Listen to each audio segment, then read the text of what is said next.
시청자 여러분 안녕하십니까. 지금부터 정권의 안보정리로 시작하겠습니다. 자, 우선요, 지금 호남과 관련해서 말씀을 드리겠는데, 이제 메가 프로젝트, 반도체. 자, 우선 군 기지 공항이 굉장히 중요하잖아요. 왜냐하면 거기다가 공장 세우겠다는 거 아니겠습니까? 그런데 문제는 뭐냐. 지금 군 공항을 이전하는데 최소 3년이 걸린다는 겁니다. 그러니까 3년 이상이 걸리는 거예요. 지금 무한으로 빼겠다는 거거든요. 자, 근데 이제 무안에서는 시민들이 말이죠. 요 군공항이 무안으로 오는 걸 또 싫어해요. 예. 자, 그러나 싫어하거나 어쩌거나 이제 이재명이가 하여튼 주민들 반발 이거 없애고 최단 기간 안에 다 옮겨라. 이렇게 돼 있잖아요. 예. 자, 그래서 이제 이게 문제가 되는데 이 공항 이전하는데 최소 3년인데요. 이거, 그러니까 최소가 3년이니까 3년 플러스 알파거든요. 근데 이재명 정권은 지금 임기가 4년 밖에 남지 않았어요. 근데 이재명 정부 이 안에 다 반도체 공장을 완공시키겠다는 거잖아요. 자, 이전하는 데만 3년 걸리는데 이게 얼마나 웃기는 겁니까? 이게 정치적인 쇼다라고 하는 비판이 나오는 거예요. 실현 가능성이 있느냐? 없다라는 얘기가 나오는 겁니다. 자, 그래서 이제 이게 문제가 되고, 그 다음에 또 하나, 지금 이 호남 반도체, 이제 호남만이 아니죠. 사실상 반도체 산업 전반에 해당되는 얘기인데, 지금 이게 문제가 불거지는 게 호남으로 새롭게 반도체 공장 짓는 것 때문에 문제가 되잖아요. 주 52시간 근무제를 예외를 둬야 된다 이거거든요. 산업부 장관은 당연히 둬야 된다. 그리고 노동부 장관은 무슨 소리냐 안 된다. 지금 둘이서 자 한 지붕 밑에서 싸우고 있어요. 웃기는 거죠. 이런 거를 이재명 SNS 좀 올려봐. 누가 잘한다 잘못한다 이런 걸. 그래야 국민들이 야 이거 이재명이 정신이 좀 차렸네. 잘하고 있네. 지지율이 그래야 올라갈 거 아니에요. 예? 이런 거 하나도 조정 못하면서 예. 자, 무슨 그렇게 얘기를 갖다가 그럴듯하게 하는지 알 수가 없네요. 예. 피 묻히는 얘기. 그리고 이제 본인이 총대 매는 얘기는 일체 안 해요. 이재명이가 야구 빠져가지고. 근데 그게 사실상 야근 게 아니에요. 훗날 역사의 평가를 두려워해라. 이렇게 저는 지적을 하고 싶습니다. 예. 이게 이제 호남과 관련된 중요한 뉴스고요. 그 다음에 이제 또 이재명가, 지금 미국이, 지금 트럼프 대통령이요. 또 하나, 지금 반도체 핵심 원료에 대해서 관세를 15%씩 매기겠다.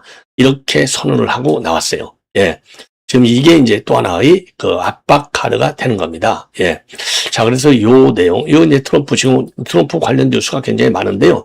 자, 우선요, 이 반도체하고 태양광의 핵심 원료인 폴리실리콘 파생 상품에 대해서 15%의 관세를 매기겠다는 겁니다. 그러니까 이게 지금 국내 업계, 지금 당장은 아니지만은 언제든지 우리도 피해를 입을 가능성이 크다. 그리고 이제 현재로서는 이제 한화큐실하고 OCI 홀딩스는 좀 다소 뭐라고 그럴까요? 유리한 그런 좋은 여건에 있지만은 국내 태양광 발전 사업자하고 중국에 의존하고 있는 공급망 이런 기업들은 상당히 어려울 수 있다. 예. 그리고 이제 우리 반도체 업계 전반적으로 본다면 현재로서는 좀 별 영향이 없어 보이지만은 잠재적인 리스크가 크다. 이런 평가들이 나오고 있습니다. 자, 그래서 이런 내용을 가지고요. 여러분들께 이제 하나씩 정리를 드리도록 하겠습니다. 예. 자, 그러면 말이죠. 맨 먼저 윤 대통령 관련 뉴스를 아무래도 이건 굿뉴스예요. 뭐냐면 이제 특활비를 공개하라. 이렇게 해서 1, 2심에서 사실상 윤 대통령이 졌어요. 패소 판결을 내렸습니다. 특활비. 자, 이거는 이제 여러분들 잘 아시다시피요. 그러니까 이제 요 시민 단체가 고발한 거예요. 영화 관람비하고 대통령실 특수활동비 내역을 공고하라. 이렇게 한국 납세자 연맹에서 고발 조치를 했어요. 근데 1, 2심에서는 이겼습니다. 승소를 했어요. 그런데 대법원에서 지금 이게 1, 2심 판결을 뒤엎는 판결을 내린 거예요. 노경필 대법관이 내렸습니다. 자, 그래서 말이죠. 납세자 연맹이 대통령 비서실장을 상대로 낸 정보공개 거부 처분 취소 소송에서 원심의 원고 일부 승소 판결을 깨고 사건을 고법에 돌려보냈다는 겁니다. 자, 그래서 1, 2심 이건 뭐냐면은요. 왜 지금 말하자면 그 이유는 대법원에서 왜 뒤집어졌느냐. 탄핵과 조기 대선을 거치면서 이 정보가 이미 대통령 기록관으로 넘어갔다는 겁니다. 자, 그럼 납세자 연맹에서 소송을 제기한 내용은 뭐냐? 2023년도 특수활동비 지출 내역하고 업무 추진비 집행 내역을 공개하라. 그러면서 정보 공개를 청구했어요. 그러니까 이제 2022년도 5월 13일 날 서울 강남의 한 식당에서 450만 원을 지출했다고 알려진 저녁 식사 비용. 그리고 2022년도 6월 12일 날 김여사하고 서울 한극장에서 영화 브로커를 관람할 때 지출한 비용 내역을 공개하라. 이렇게 요구를 했습니다. 당연히 이거는 공개를 거부했죠. 예, 그리고 이제 대통령 비서실 행정심판위원회도 경호상 문제를 이유로 행정심판 청구를 기각을 했어요. 예. 자, 그런데 이제 이게 1, 2심에서는 승소 판결을 받았어요. 원고가. 예. 자, 그래서 이제 1, 2심은요, 영화 관람비하고 저녁시사 비용, 그 다음에 윤석열 정부, 윤 대통령 정부 출범 후 지출된 특활비 내역 일부를 공개하라라고 판결을 했고요. 자, 그리고 이제 업무 추진비 내역은 이미 공개가 됐다는 이유로 각하가 된 바 있어요. 그러니까 2024년도 4월에 지금 대통령실에서 상고를 했습니다. 상고. 자, 그런데 이제 윤 대통령이 계엄 때문에 파면이 되고 그 다음에는 이재명이가 작년 6월에 취임하면서 상황에 변화가 있어요. 그러니까 대법원은요, 문재인 정부가 대통령 기록물을 대통령 기록관에 이미 이관했기 때문에 대통령실이 보유하고 있지 않다. 이렇게 승소 이유를 밝혔습니다. 그래서 정보 공개 제도는 공공기관이 보유 관리하는 정보를 그 상태대로 공개하는 제도이고, 공개 청구자가 공개를 청구한 정보를 공공기관이 보유 관리하고 있지 않다면 특별한 사정이 없는 한 해당 정보에 대한 공개 거부 처분에 대해서는 취소를 구할 법률상 이익이 없다. 이렇게 판시를 한 겁니다. 즉 이 얘기는요, 납세자 연맹이 공개를 청구한 정보 역시 대통령 기록관에 이미 이관돼서 대통령실에 남아있지 않다면 호의 이익이 없기 때문에 각하해야 된다. 이런 취지가 되는 겁니다. 자, 그리고 대법원은요, 2심 변론 종결 후의 사정으로 원고가 피고를 상대로 정보에 대한 공개 거부 처분의 취소를 구할 법률상 이익이 소멸됐는지에 관해서는 새롭게 살펴봐야 할 필요가 있다. 그래서 이제 원고 승수 부분을 다시 판단하면서 원심 법원에 돌려보냈습니다. 자, 그러니까 이제 한마디로 얘기하면요, 간략하게 얘기하면 이제 법리적으로 본다면 대통령 기록물 관리법에 따라서 대통령 기록물은 별도 법을 적용을 받는다. 그리고 일정 기간은 비공개하게 돼 있어요. 최대 15년에서 30년간.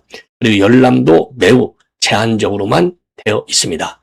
자, 그래서 대법원에서는요, 이런 세 가지 이 점을 감안을 해서 이미 기록관으로, 대통령 기록관으로 넘어간 정부라면 대통령실 상대로 소송은 의미가 없다. 그러니까 호의 이익이 소멸됐다. 이렇게 판단을 내린 겁니다.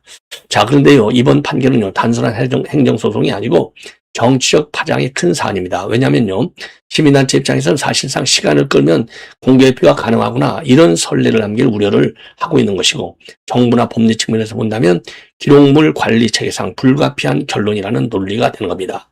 그래서 실질적으로는요, 특활비라든가 사적 지출 논란 자료, 이런 것들은요, 장기 비공개 가능성이 그만큼 이제 커졌다. 이렇게 지금 우리가 결론을 내릴 수 있지 않나. 그래서 오래간만에 말이죠, 이 대법원에서 제대로 판결한 것이 아닌가. 자, 이렇게 생각이 듭니다. 자, 이게 유저 JX님, 아이고, 고맙습니다. 진돌이 전 대표님, 안녕하세요. 더운 날씨에 건강에 유의하세요. 진돌이 신청하시면서 좋아요 꾹 눌러주세요. 찜통 저리에 건강에 유의하세요. 아이고, 어느 분인지 제가 잘 모르겠는데요. 여하간 참 굉장히 고맙다는 말씀을 드리고, 다른 분들께서도 시간적 여유가 있으신 분들은요, 저도 이제 비판을 냉정하게 팩트를 바탕으로 하지만, 여러분들의 댓글 의견도, 지금 이제 관계당국에 말하자면 이 모니터에 굉장히 중요한 역할을 해요. 그래서 여러분들의 비판 의견이 일관성 있게 세게 나오면 그야말로 이재명도 지도 국민 여론을 겸허히 받들인다면서요. 계속 받들이도록 우리가 할 수 있지 않을까라고 판단이 됩니다. 자, 그 다음에는 이제 광주 군공항 이전 문제를 여러분께 자세히 살펴드리겠는데요. 자, 이게 이제 광주 군공항이래요. 이게 광주 군공항. 빨간 점 있죠? 예, 보이시죠? 예, 요게 광주 군공항이 되겠습니다. 자, 이거 이제 이전, 여기다가, 왜냐면 우선 판판하잖아요. 판판하니까 그냥 바로 공장을 세울 수가 있고, 그리고 군기지니까 별도로 이거를 수용하는 데 따른 갈등 요인이 전혀 없습니다. 그러니까 이제 일사불란하게 이제 초고속, 지금 이재명이가 좋아하는 대로 빛의 속도로 말하자면 반도체, 이 팹을, 설치할 수 있다는 얘기죠. 그런데 문제는 뭐냐? 이게 우리 한국 정부 마음대로 되지를 않아요. 이거는 미군의 동의를 받아야만 가능한 거가 됩니다. 근데 이렇게 미국을 쪼고 미국을 압박하고 미국하고 갈등 관계가 이렇게 심각한데, 과연 주한미군이 이거에 대해서, 그리고 트럼프가, 이 본국에 있는 트럼프가 호락호락 하겠느냐. 제가 보기에는 그렇게 쉽지 않을 것이다. 예. 그래서 3년이라는 기간도 말이죠. 너무 짧게 잡은 것이 아니냐. 이런 판단이 들어요. 그래서 요 문제는요, 지금 오늘 동아일보가 단독으로 보도하고 있어요. 자, 그래서 동아일보 이 제목이 말이죠. 광주 군공항 제1전투비행단 이전에 최소 3년이 걸린다. 자, 그래서 말이죠. 인프라 구축 등을 검토한 결과라고 해요. 그리고 주한미군하고 협의하는 것도 숙제로 남아 있다고 합니다. 그래서 10일, 그러니까 이제 3일 후죠. 예, 메가 프로젝트 제2차 회의를 하는데 2차 회의에서 상당한 논란이 야기가 된다. 이런 지금 기사가 되는 거예요. 자, 그래서 요 내용을 좀 자세하게 여러분께 말씀을 드리겠습니다. 자, 그래서 이거는요, 단순한 지역개발 문제가 아니라 군사 전력과 한미 동맹, 그리고 산업 정책이 충돌하는 대표적인 케이스라고 보면 돼요. 그래서 이제 핵심 내용을 정리해보면 최소 3년의 의미는 뭐냐? 사실상 조기 이전이 불가능하다는 얘기입니다. 군 내부 판단은 명확해요. 우선요, 공군 제1 전투 비행단 기능을 다른 기지로 분산하면 최소 3년 이상이 걸리는데, 이건 단순한 이전이 아니라 경납고, 활주로, 유도로를 재건축해야 되고 시뮬레이터하고 교육시설도 구축해야 된다.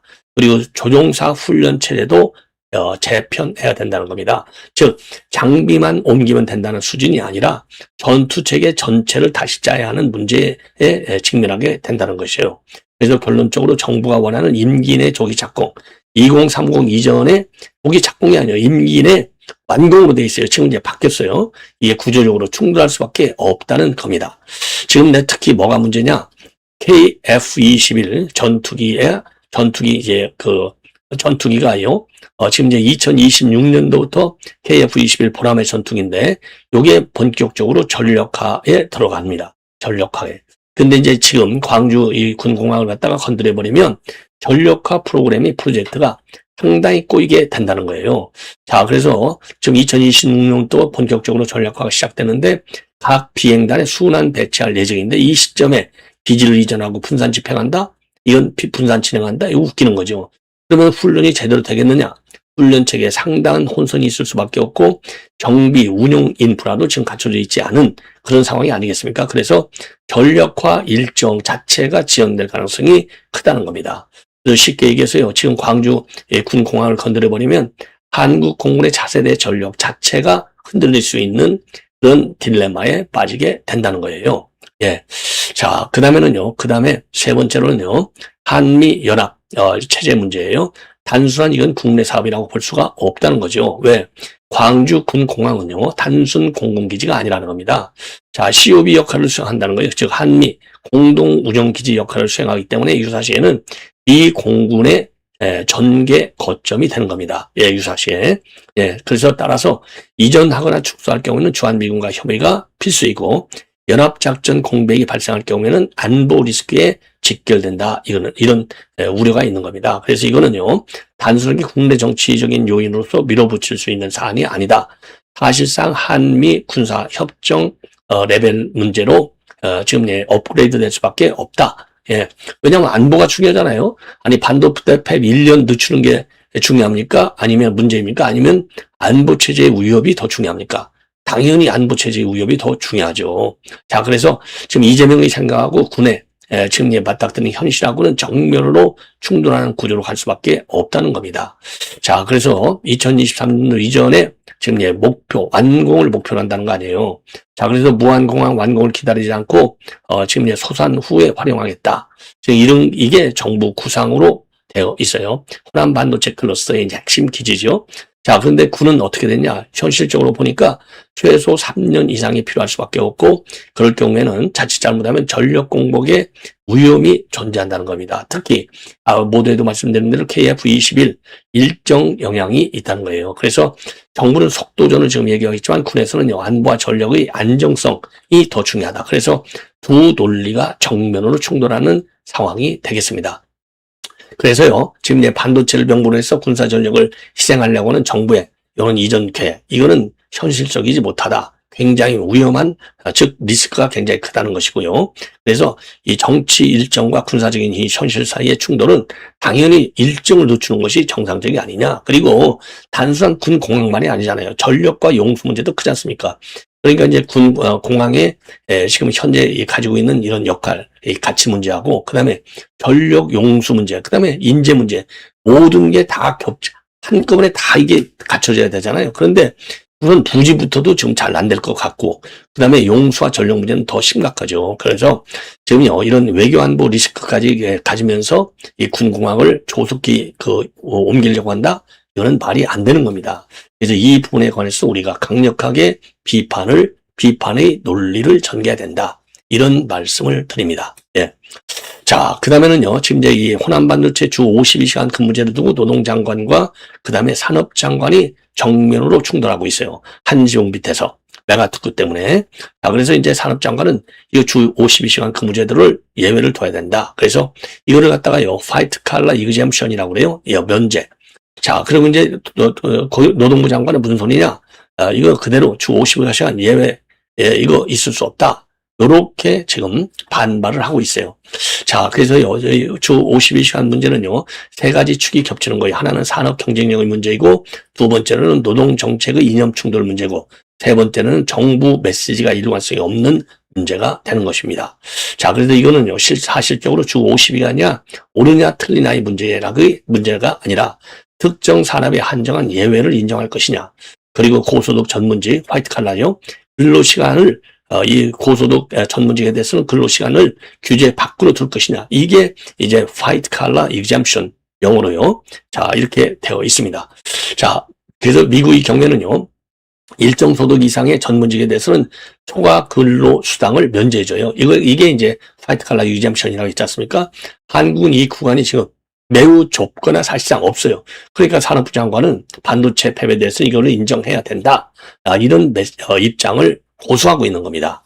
자, 그래서 이 이슈는 앞으로 크게 세 가지로 확장될 가능성이 큰데, 우선은 민주당 내부도 분열될 가능성이 크다. 그래서 노동계와 지금 산업 실용 노선 간의 충돌, 그리고 노동계의 반발이 본격화될 경우에는 지금 상당히 차질이 우려된다. 민노총과 한국노총은 이미 반대를 하고 있다는 겁니다. 기업 투자 심리에도 영향을 준다. 뭐냐? 특구를 만든다더니 주 50일간 근무제를 그대로 유지한다고 웃긴다 이거죠. 한마디로 자, 그래서 이게 논란이 지금 상당히 되고 있다. 자, 이런 말씀을 드려요. 그래서 이 화이트 칼라 이그젬션은요, 영어로, 지금 영어로 돼 있어요. 지금 기사도 말이죠. 고소득 사무직 전문직을 근로시간 규제와 초과 근무수당 지급 의무에서 일부 또는 전부를 예외로 제외하는 제도가 되겠습니다. 즉 핵심은요, 업무 성과를 근무시간만으로 평가하기 어려운 고숙련, 고소득 직군에 대한 예외 조치가 되는 겁니다. 예. 즉 한마디로 얘기해서요, 이거는 반도체 연구와 개발자 등 일정 수준 이상의 전문 인력에 대해서는요, 주 52시간 제하고 초과 근무 수당 규정을 예외적으로 적용하려는 구장이에요. 자, 그래서 이제 이런 걸 가지고 지금 두 장관이 지금 뭐라고 그럴까요? 충돌하고 있는 지금 상황이 되겠습니다. 자, 그래서 요거는 지금 요 문제에 관해서는 조선일보 사설이 아주 쉽게 정리를 잘 해놓고 있어요. 자, 그래서 요 내용을 말씀드리면, 자, 김영훈 노동부 장관은 호남 반도체 메가특구에서 근로시간 규제를 완화하는 방안에 대해 부정적 입장을 밝혔다. 정부와 민주당이 연구개발 인력에 대한 주 52시간 근무제 예외 적용을 전향적으로 검토하고 나선 가운데 주무부처 장관이 신중도를 대기한 것이다. 정부는 메가특구법에 R&D 인력을 대상으로 이른바 화이트 칼라 이그젬션을 도입하는 방안을 검토하고 있다. 일정 소득 이상의 전문직의 경우에 근로시간 규제 대상에서 제외하는 제도다. 하지만 김 장관은 반도체 특별법에 주 52시간 예외 적용이 안 들어가면 안고 빠진 찐빵이라고 하는데, 그게 아니어도 지금 엄청난 이익을 내고 있다면서 경쟁국에 따라잡히고 있는 것도 아니다라고 말하고 있다. 아무리 노동장관이라고 하지만 지금 세계 반도체가 업계가 얼마나 치열하게 경쟁하는지도 생각해야 한다. 미국, 대만, 일본은 국가적으로 반도체 기업을 키우고 있고, 중국 반도체 기업들은 빠른 속도로 우리와 기술 격차를 좁히고 있다. 중국 청산 메모리가 996 근무, 즉 오전 9시부터 오후 9시까지 주 6일간 근무, 996 근무를 하며 쫓아오는데도 한국 반도체 연구자와 엔지니어들은 법에 가로막혀 하고 싶어도 더 연구하기 어려운 실정이다. 김 장관은 양대 노총과 사회적 대화를 통해 합리적인 해법을 찾겠다고 했다. 그러나 양대 노총이 근로시간 규제 완화에 반대하는 상황에서 사회적 대화를 하겠다고 하는 것은 시간을 끌거나 하지 않겠다고 하는 것이나 마찬가지다. 이재명은 지난달 대기업 노조들이 요구하는 이른바 N% 성과급에 대해서 쟁의 대상이 안 되는 쪽이 더 높다고 생각한다면서 구체적인 기준을 마련하라고 지시했다. 그리고 이제 김영훈 장관은 노동장관입니다. 지난 5월 삼성전자 노사 N% 성과급 교섭을 자칭해서 중재했는데 어떻게 입장을 정리할지 궁금하다. 그는 얼마 전 대기업 초과 이익을 사회적으로 재배분할 방법을 찾아야 한다고도 했다. 국가가 가야 할 방향은 외면하고 자기 담당 분야만 들여다본다면 국사 전체를 논하는 국무위원으로서의 자격을 인정할 수 없다. 이것도 인사 실패 때문이 아닌가 이렇게 판단이 됩니다. 예.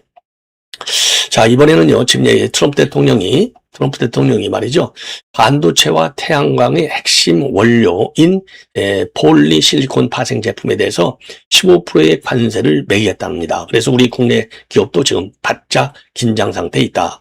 자, 그래서 이거는요, 단순한 관세 부과가 아니라 미국의 공급망 재편 전략, 즉 중국을 견제하고 자국 산업을 보호하겠다는 연장선으로 보는 것이 핵심이라고 합니다. 그래서 우리 한국 입장에서는요, 선별적 기회하고 기회도 있겠지만은 구조적 리스크가 동시에 발생하는 상황이다. 이게 이제 지금 우리가 눈지겹을 관심을 갖고 지켜봐야 할 대목이 아니냐. 그래서 이번에 이 폴리실리콘 파생 상품 15% 관세의 본질은 뭐냐면 중국의 차단과 가격 바닥의 설정에 있어요. 그래서 15% 관세에다가 최저 수입 가격을 정하겠다는 겁니다.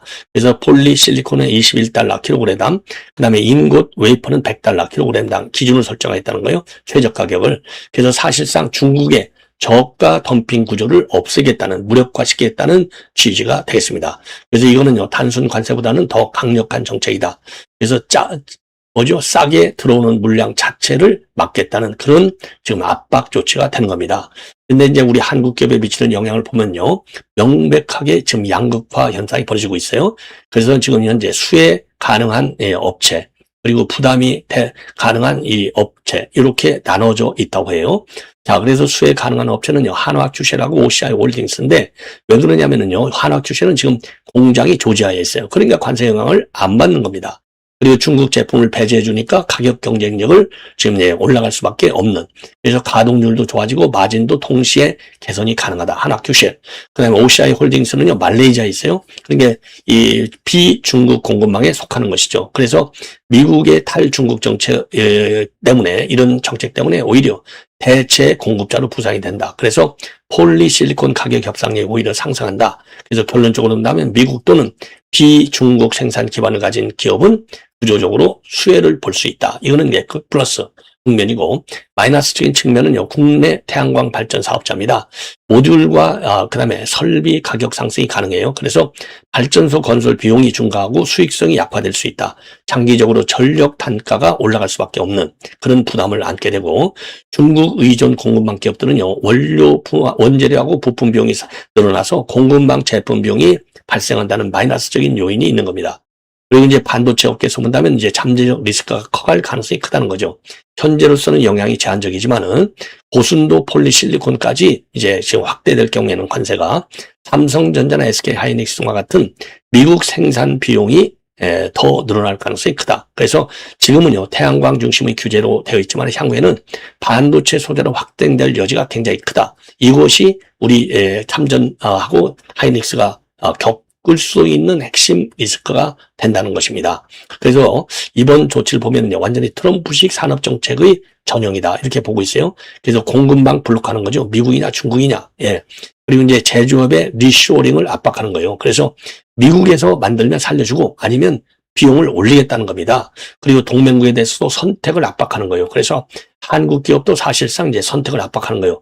중국 공급망에 유지할래? 아니면 미국으로 올래? 이렇게요. 자, 그래서 이제 우리 한국 입장에서도 구조적인 변화를 고민해야 된다. 자, 그래서 단기적으로는 하나오실이라든가 OCI 홀딩스와 같은 기업은 수혜를 보게 되지만은 중기적으로는 탈중국 공급망 투자 경쟁이 가속화될 수밖에 없고 미국 내 기지 공장 그다음에 동남아 쪽으로 공장을 이전하는 거기에 이제 증설하는 이런 대책밖에 없는 것이 아니냐. 그래서 이번 조치는요 단순한 관세가 아니라 미국 중심의 공급망 재편 선언이나 마찬가지고 한국 기업은 미국에 얼마나 붙어 있느냐에 따라서 승패가 갈리는 구조로 돌아가고 있다. 이렇게 해석할 수 있는 내용이 되겠습니다. 자, 시청자 여러분 이렇게 해서 본 방송을 마치겠고요. 자, 여러분들 다시 한번 고맙다는 말씀을 드립니다.